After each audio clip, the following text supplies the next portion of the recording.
지난 주간부터 월요일부터 우리는 다니엘 기도회를 이제 시작했습니다. 기도에 집중하고 은혜를 구하는 이 다니엘 기도회를 통해서 우리 모두가 큰 은혜를 받고 신앙의 회복이 있는 그런 시간이 되었으면 좋겠습니다. 그런 시간이 되었으면 좋겠습니다. 네. 어제 혹시 여러분 다니엘 기도회 온라인으로 같이 참석하셨습니까? 네. 많이들 하셨으리라 생각이 되는데요. 어제 참 되게 저는 큰 감동을 받았고, 제 목사지만 정말 하나님 살아계시는구나. 예, 그렇게 정말 느낄 수 있는 그런 시간이었습니다. 또 재미도 있었고 은혜도 있는 그런 시간이었던 것 같습니다. 혹시나 어제 놓쳐서 못 참석하신 분이 있다면 오늘 주일이니까 오후에 우리가 오후 예배도 지금 못 드리고 있으니까 아마 2시 정도쯤에 교회에서 링크를 문자로 보내드릴 겁니다.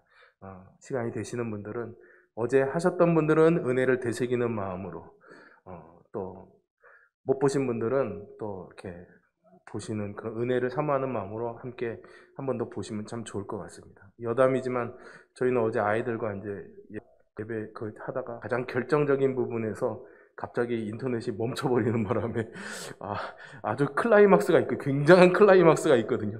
누나! 하고 그만 나는 클라이막스가 있는데 그 부분을 저희가 못 봤어요. 정말 아침에 와서 다시 봤습니다. 그래서 그런 다니엘 기도에 오셔서 간증하시는 어떤 신자나 또 사역자, 선교사님, 목사님들 이런 이야기들을 들어보면은 참 대단하다라는 생각도 들고요. 내심 마음 한편으로는 참 되게 부럽기도 합니다. 정말 나도 저런 기도에 응다.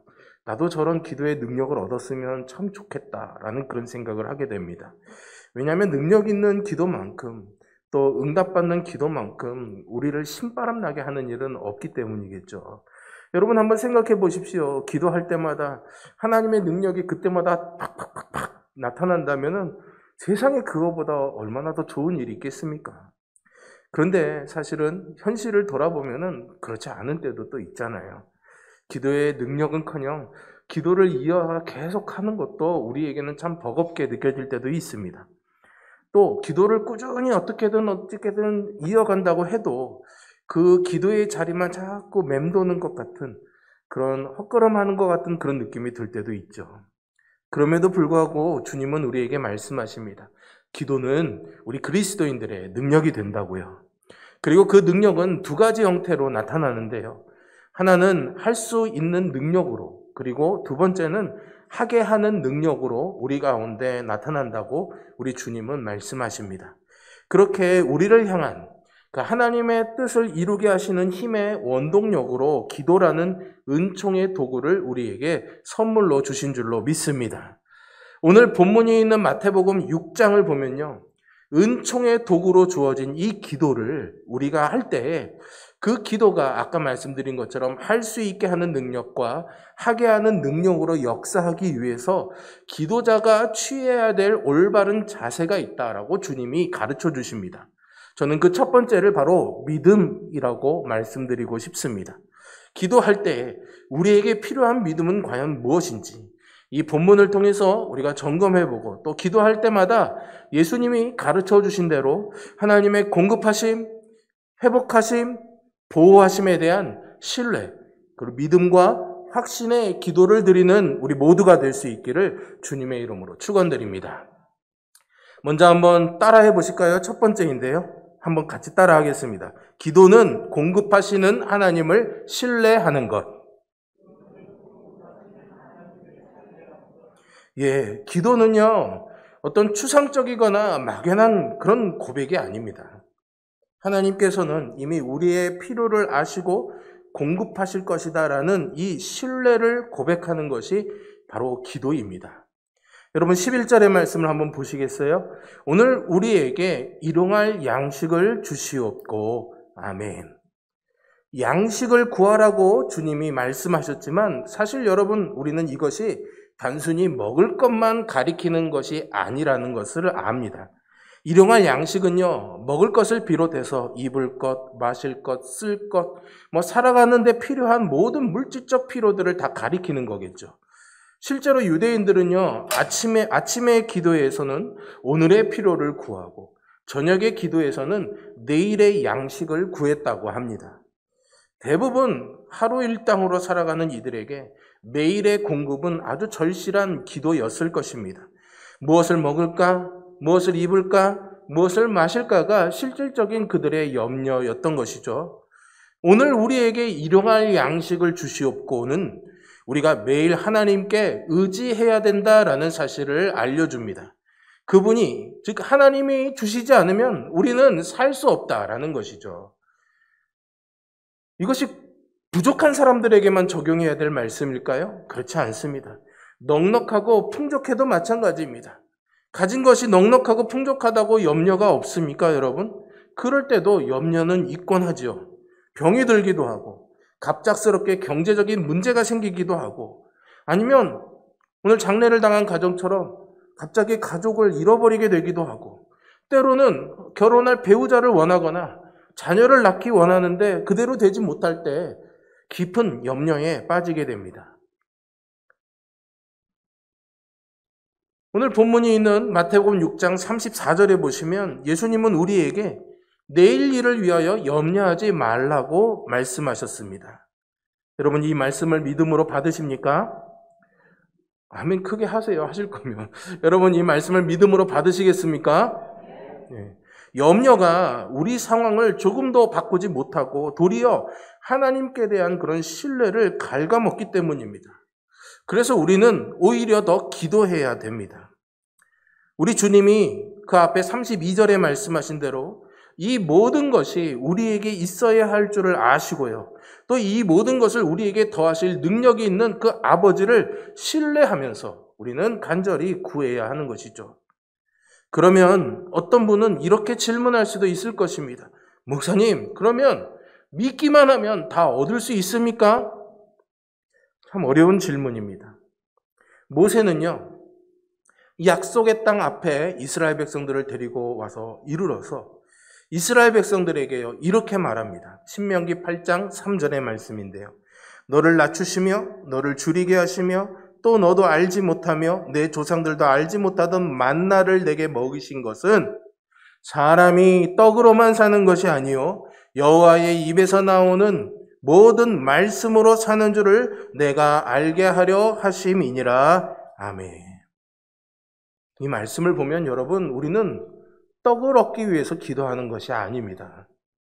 오히려 떡과 상관없이 이 약속의 말씀을 반드시 이루시는 그 하나님을 신뢰하기 위해서 구하는 것이죠. 그러면 누구도 알지 못하는 생명의 떡, 그 예수님을 우리에게 아낌없이 주신 그 하나님께서 로마서 8장 32절의 말씀처럼 그 아들과 함께 모든 것을 우리에게 주시지 않겠습니까?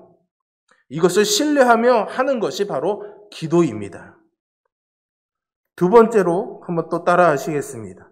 기도는 회복하시는 하나님을 신뢰하는 것. 네. 여러분, 물질적인 부족함도 우리 인생의 참 고통이죠. 없으면 참 힘들고 어렵습니다. 그런데 물질적인 것뿐만이 아니라 우리의 깨어진 관계들도 우리를 참으로 고통스럽게 합니다. 제가 우리 성도님들을 신방하거나 또 신앙상담을 하다 보면은 대부분 어떤 물질적인 고통이나 어려움 같은 문제들은 그래도 어떻게든 잘 견뎌내십니다. 잘 버텨내셔요. 그런데 문제는 이 관계의 문제에 어떤 균열이 생기거나 어려움이 생기면은 참으로 이겨내기가 어렵다라는 것을 느끼게 됩니다. 가족 간의 관계가 깨어지기도 하고요. 자녀와 부모 사이, 부부 사이의 관계들이 깨어지기도 하고요. 또 친구, 이웃과의 관계가 깨어지기도 하고요. 교회 안에서도 신자들 사이의 관계가 깨어져서 고통스러워하는 분들이 있는데 참 딱히 답도 없고 해결할 방법도 없어서 그것이 참으로 우리에게 긴 고통을 줄 때가 있더라고요. 다윗은요 시편 6편에서요 원수로 인해서 탄식하고 피곤해하면서요 이렇게 기도합니다. 밤마다 눈물로 내 침상을 띄우며 내 요를 적시나이다 라고 말이죠. 여러분 아마 저도 그래요 그러는 분들이 있을까 싶습니다. 시편 51편에서는요 자기 죄로 인해서 하나님의 관계가 틀어지게 되니까 다윗이 그 구원의 즐거움을 잃고 상한 심령으로 주님 앞에서 쫓겨난 자처럼 괴로워합니다. 나를 주님 앞에서 멀리하지 마시고. 이 찬양 가사 잘 아시죠? 시편 51편에 나오는 다윗의 노래입니다. 살면서 우리는요, 자주 하나님 그리고 이웃과의 관계에 문제를 겪게 되고, 그럴 때면 그 관계를 회복할 열쇠는 오직 하나님께만 있다라는 이 사실을 믿고 기도해야 하겠습니다. 그래서 12절의 기도가 필요한 것이죠. 우리가 우리에게 죄 지은 자를 사하여 준 것 같이 우리 죄를 사하여 주시옵고. 저는요, 이 죄를요, 우리가 돈을 빌리는 그런 빚과 같다라고 생각합니다. 이 빚을 갚기 전에는 그 빚이 나를 계속 힘들게 하지 않습니까? 죄도 마찬가지로 그 죄의 값을 치르기 전에는 끊임없이 우리를 괴롭힙니다. 이 죄는 1차적으로는 하나님 앞에서 범한 죄일 수 있고요. 그 죄에는 반드시 하나님의 심판이라는 대가가 따르게 됩니다. 그러면 우리는 이것에서 자유하려면 이 죄의 값을 지불해야 되는데, 누가 하나님께 자기의 죄값에 대한 것을 완전하게 지불할 수가 있겠습니까? 안타깝지만 사실은 아무도 할 수 없습니다. 로마서 6장 23절에서 보시는 것처럼 죄의 삭은 사망이기 때문이죠. 그런데 하나님께서 놀랍고도 은혜롭게 우리의 이 죄값을 탕감해 주셨습니다. 그 아들 예수님께서 십자가에서 다 이루었다, 이제 내가 다 지불했어 라고 선언하셨고, 우리는 바로 그 예수님을 믿고 따르기 때문입니다. 그렇다면 이제 우리가 이 죄값을 다 탕감받았으니 하나님의 백성은 죄를 짓지 않습니까? 그렇지 않죠. 여러분들 지금 예수님 믿지만, 구원받았지만, 죄값을 탕감받았지만 또 죄 짓고 사시잖아요. 그러면 죄를 지었어도 탕감받았으니, 용서받았으니 그냥 아무렇지도 않게 그냥 넘어가도 될까요? 그것은 더더욱 그렇지 않습니다. 죄는 여전히 우리와 하나님 사이를 멀어지게 합니다. 똥 묻은 자식이지만 그 자식을 끌어안으려면 어떻게 해야 됩니까? 먼저 그 오물들을 다 씻어줘야 되지 않겠습니까? 사도 요한은요, 우리가 만일 나는 죄인이 아니다, 나는 범죄한 일이 없다라고 그렇게 말한다면은 그것은 하나님을 거짓말하는 이로 만드는 것이라고 우리에게 가르쳐 줍니다. 그리고 우리가 죄를 지을 때는 다음과 같이 하라고 권면하는데요. 요한일서 1장 9절과 10절의 말씀 같이 한번 읽어보겠습니다. 만일 우리가 우리 죄를 자백하면 그는 미쁘시고 의로우사 우리 죄를 사하시며 우리를 모든 불의에서 깨끗하게 하실 것이요. 아멘. 여러분, 이 말씀을 믿음으로 받으시겠습니까? 여러분, 예수님이 가르쳐 주신 기도는요, 바로 이 약속에 근거하는 겁니다. 하나님은 우리가 기도할 때 우리의 그 관계를 회복시켜 주실 것입니다. 하나님과 나와의 깨어진 관계를 예수 그리스도의 구속이라는 은혜로 말미암아 회복시켜 주실 것입니다. 그리고 우리 이웃과 내 가족과의 관계도 회복시켜 주실 것입니다. 그 약속을 신뢰하고 우리가 그 죄를 자백할 때, 그 죄를 용서해달라고 구할 때 회복하실 것입니다. 그런데요, 이 말씀에 아주 흥미로운 단서가 하나 붙어 있습니다. 우리가 우리에게 죄 지은 자를 사하여 준 것 같이 라는 단서죠. 여러분, 하나님 앞에서 우리가 형제자매를 용서해 준다면 하나님께서 우리를 용서해 주실 때 너 그렇게 착한 일 했어? 이렇게 정상 참작해 주신다는 그런 뜻일까요? 아닙니다. 이 말은 용서를 구하는 자의 마땅한 태도를 말하는 겁니다. 예수님은 이것을 1만 달란트 빚진 자의 비유로 설명해 주시는데요. 여러분, 헤아릴 수 없을 만큼 큰 빚을 진 종을 주인이 불쌍히 여기고 그 빚을 다 탕감해 주었습니다. 그런데 이 사람이 그 탕감받고 돌아가는 길에 만난 동료에게 겨우 얼마 안 되는 빚을 핑계로 삼아서 그를 옥에 가두게 되자 주인이 그 사람을 어떻게 합니까? 너는 용서받을 자격이 없어 말하면서 그를 옥에 다시 가두지 않습니까? 그리고 말씀하셨습니다. 마태복음 18장 35절의 말씀이죠. 너희가 각각 마음으로부터 형제를 용서하지 아니하면 나의 하늘 아버지께서도 너희에게 이와 같이 하시리라. 아멘. 여러분, 용서하는 사람만이 용서받을 수 있습니다. 참된 용서를 받은 사람은 용서하는 사람입니다. 막힌 담을 허무시고 죄를 덮고 아들을 통해서 죄값을 모두 탕감하신 그 하나님께 관계 회복을 주실 것을 믿으면서 구하는 기도. 그래서 기도는 신뢰의 기도인 것이죠. 마지막으로 세 번째입니다. 한 번 더 따라해 보시겠습니다. 기도는 보호하시는 하나님을 신뢰하는 것. 이 본문의 마지막 13절은 우리의 보호자 그 아버지 하나님께서 영적 그 보호를 우리에게 베풀어 주신다라는 것을 신뢰하면서 구하는 기도입니다. 우리를 시험에 들게 하지 마시옵고 다만 악에서 구하시옵소서. 아멘. 그런데 여러분, 여기에 조금 뭐지? 싶은 그런 헷갈리는 구절이 있습니다. 우리를 시험에 들게 하지 마시옵고입니다. 하나님이 우리를 시험에 들게 하시는 분인가요? 야고보 사도는 그렇지 않다라고 분명하게 말해줍니다. 야고보서 1장 3절의 말씀, 13절의 말씀인데요. 하나님은 친히 아무도 시험하지 아니하시느니라. 아멘. 여러분, 하나님은 시험하시는 하나님이 아닙니다. 이 시험에는 사실 두 가지가 있습니다. 우리를 죄에 빠지게 하는 유혹의 시험이 있고요. 또 다른 하나는 우리를 죄에서 견디게 하는 그 힘을 주는 연단으로서의 시험이 있습니다. 그런데 이 두 가지 시험을 주는 주체가 다릅니다. 우리의 믿음을 뿌리채 뽑히도록 흔들고 악에 빠지게 만드는 이 시험, 유혹과 같은 이 시험은 사탄이 주도합니다. 그래서 예수님의 이 기도에 악의 문제가 나오는 겁니다. 다만 악에서 구하시옵소서라는 기도가 있는 것이죠. 악한 자 마귀가 바로 우리를 죄와 그 파멸에 빠져들어가게 합니다. 하지만 하나님께서는 이런 우리의 형편을 다 아십니다. 그래서 당신의 자녀들에게 약속하신 것이 있어요. 고린도전서 10장 13절의 말씀인데 나에게 주시는 말씀으로 같이 한번 또 읽어보겠습니다. 사람이 감당할 시험 밖에는 너희가 당한 것이 없나니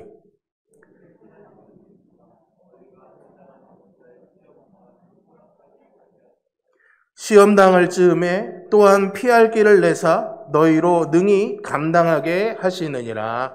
아멘. 우리에게 감당하지 못할 시험 당하면 허락하지 아니하시고 시험을 당하게 된다면 피할 길을 내어주신다고 약속하십니다. 여러분, 이 말씀을 믿음으로 받으시겠습니까? 하나님은 우리가 감당할 시험만을 허락하십니다. 물론 우리가 죄의 결과로 주어진 고통은 감수해야 됩니다. 그것은 죄의 대가이기 때문이죠. 그러나 하나님께서 우리를 이 죄의 문제에서 더 견고하게 하시려고 주시는 하나님의 시험은 하나님이 감당할 힘도 주시고 이겨내게 하시고 피해가게 해주실 줄로 믿습니다. 죄의 유혹도 우리가 이 믿음을 가지고 간구한다면 하나님이 감당하게 하시고 피해가게 하시고 이기게 하실 줄로 믿습니다. 바로 그렇게 피할 길을 내어주시고 능히 감당하게 하시는 그 하나님을 신뢰하면서 구하는 기도가 시험에 들게 하지 마시옵고입니다. 이길 힘, 빠져나갈 방법을 달라는 기도이죠. 그렇게 하신다는 하나님의 약속을 믿고 철저히 신뢰하는 기도입니다. 죄가 얼마나 강하고 끈질기고 파괴적인지 느낄 때, 사탄이 얼마나 강력하고 지혜롭고 악한지 우리가 체감하게 될 때, 여러분, 이 로마서의 말씀을 꼭 기억하시기를 바랍니다. 로마서 16장 20절의 말씀인데요. 평강의 하나님께서 속히 사탄을 너희 발 아래서 상하게 하시리라. 아멘. 모든 영적 전쟁에서 우리를 넘어뜨리려는 이 사탄의 함정에서 울부짖으며 우리를 삼키려는 이 사탄에게서 하나님은 우리를 능히 보호해 주실 것입니다. 요한복음 10장 28절에서 예수님은 우리를 그분의 손에서 빼앗을 자가 없다고 말씀하셨고요. 이어지는 29절에서는 아버지께서 만물보다 크시기 때문에 아무도 아버지의 손에서 우리를 빼앗을 수 없다고 약속하셨습니다. 여러분들은 하나님의 손 안에 있는 분들입니다. 하나님의 붙잡음 안에 있는 분들입니다. 그래서 우리는 하나님을 신뢰하며 이렇게 기도할 수 있는 것이죠. 다만 악에서 구하시옵소서. 이렇게 예수님이 가르쳐 주신 기도에서요, 하나님을 향한 온전한 신뢰와 믿음을 볼 수 있습니다. 하나님은 풍족하게 공급하시는 아버지이신 줄로 믿습니다. 기도할 때 놀랍게 회복시켜 주시는 아버지이신 줄로 믿습니다. 기도할 때 신실하게 보호해 주시는 아버지이신 줄로 믿습니다. 그 아버지를 믿는다는 고백, 신뢰한다는 고백, 철저히 의지하고 그가 베푸실 것을 확신한다는 고백이 바로 기도인 것입니다. 어린아이처럼 달라는 기도가 아니라 이제는 그 하나님을 신뢰하는 성숙한 기도로 나아가는 저와 여러분이 되기를 주님의 이름으로 축원드립니다. 우리가 이런 기도를 드려야 하나님이 기뻐하십니다. 그런 기도가 바로 신뢰의 기도고 하나님은 우리의 기도에서 이런 믿음을 보고 싶어 하십니다. 근데 우리 연약하잖아요. 감당하기가 참 어렵습니다. 그래서요, 하나님은 풍파많은 이 세상에서 신자들이 흔들리지 말고 기도하라고 울타리를 쳐주십니다. 여러분, 아프리카 이런 이렇게 그런 동물들이 사는 데 가서 이렇게 동물의 왕국인가요? 그런 거 보시면은 가끔 이렇게 사슴이나 이렇게 연약한 동물들이 사자 같은 맹수에서 보호를 받으려고 자기들끼리 이렇게 우르르르 모여서 다니는 거 보셨죠? 혼자 있으면 맹수의 먹잇감이 될 수밖에 없습니다. 근데 모여서 같이 다니면 사자 같은 맹수도 함부로 거기에 덤벼들 수가 없습니다. 하나님도 우리를 그렇게 모이셔서 지킬 수 있도록 울타리를 쳐주셨는데 그것이 바로 교회 공동체입니다.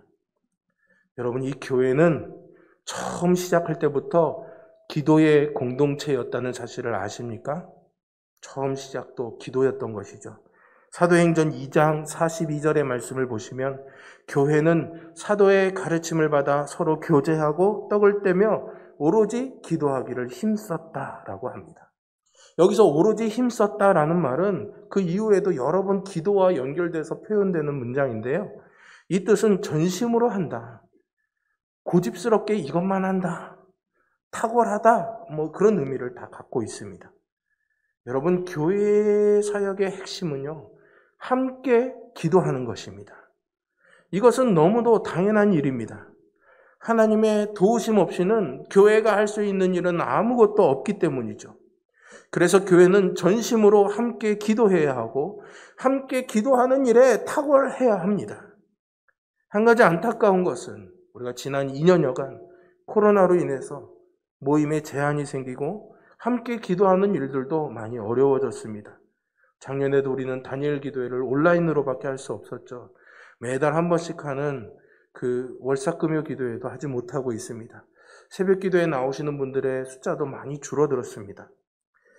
저는요, 개인적으로는 이 다니엘 기도회를 통해서 함께 모여 기도에 전념하는 일이 회복되기를 기대하며 기도하고 있습니다. 그런데요, 다 제 생각만 같지는 않더라고요. 이제 우리가 위드 코로나, 우리 장로님도 기도해 주셨지만 위드 코로나가 되고 일상으로 회복을 사회에서 말하고 있는데 우리는 과연 신앙으로, 일상의 신앙으로 돌아가기 위해서 무슨 노력과 무슨 의지를 보여주고 있는가, 그런 생각을 좀 해보게 됩니다.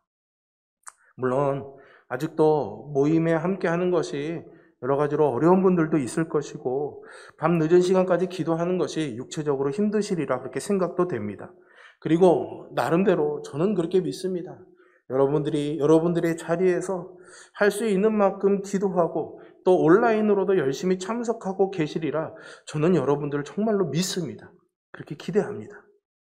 그러나 오늘 이 말씀은 조금 제가 속보이는 말씀을 드리는 겁니다. 그것은 제가 담임 목사니까 거봐, 내가 설교하니까 사람들이 이렇게 많이 모여, 그런 뿌듯함을 느끼고 싶어서 드리는 말씀이 절대 아닙니다.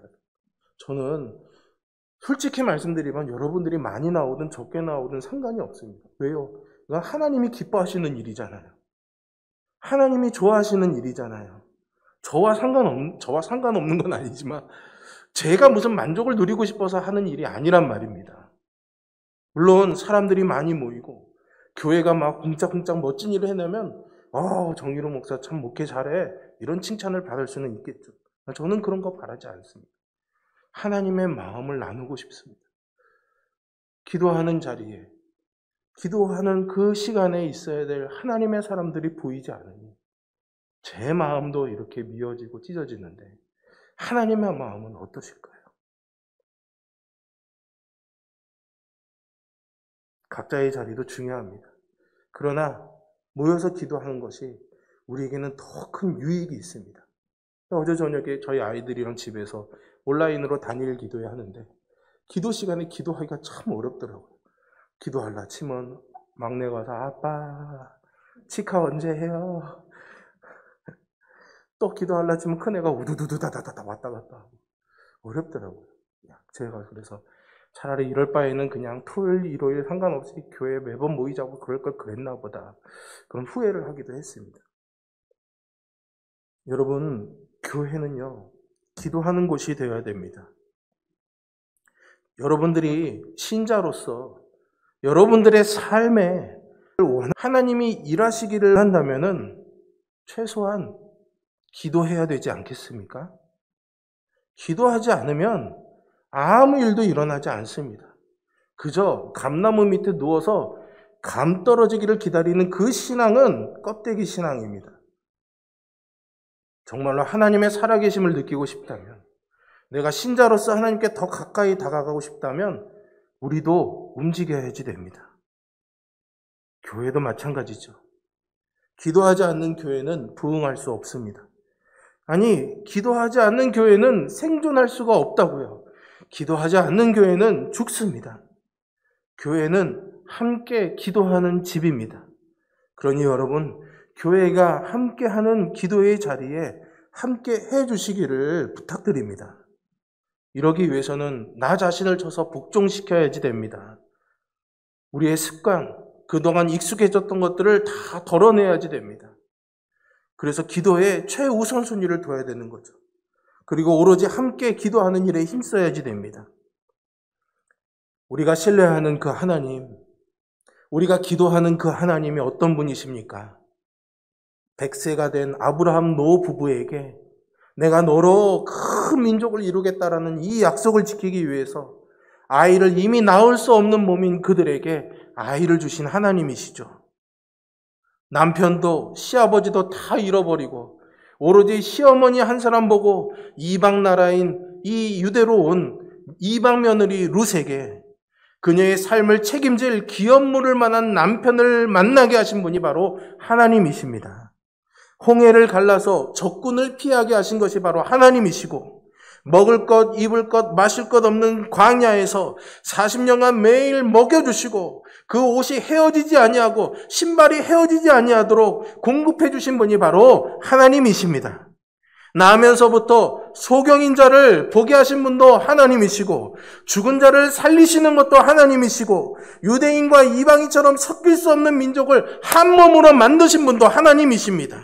교회를 핍박하고 죽이는 사람을 이제는 복음을 전하는 그리스도의 사도로 만드신 분도 하나님이시고, 인류 역사에 끊임없이 이 하나님의 백성을 몰살하려는 이 사탄의 시도에서 하나님의 자기 백성들을 가만두어 내가 지킬 거야 라고 구하시며 악을 선으로 바꿔주시는 분도 바로 하나님이시죠. 그 하나님께서 아들을 보내주셔서 자기 백성의 죗값을 대신 지고 죽게 하신 것은 우리가 하나님을 신뢰하지 못할 그 어떤 핑계도 만들 수 없게 만듭니다. 여러분께 묻습니다. 여러분은 아버지 하나님을 얼마나 신뢰하십니까? 여러분들의 기도에는, 아니 기도는 하십니까? 그리고 그 여러분의 기도에는 얼마나 그 믿음이 뒤따르고 있습니까? 기도하기를 쉬는 것은 하나님을 신뢰하지 않는다는 증거입니다. 아버지 없이 내 힘과 지혜로 살 수 있다는 교만함입니다. 그래서 우리는 기도하기를 쉬는 죄를 결단코 범해서는 안 되겠습니다. 기도하기를 쉬는 죄는 믿음의 호흡을 멈추는 자살 행위와도 같습니다. 기도에서 멀어지면 하나님과의 관계에서도 멀어집니다.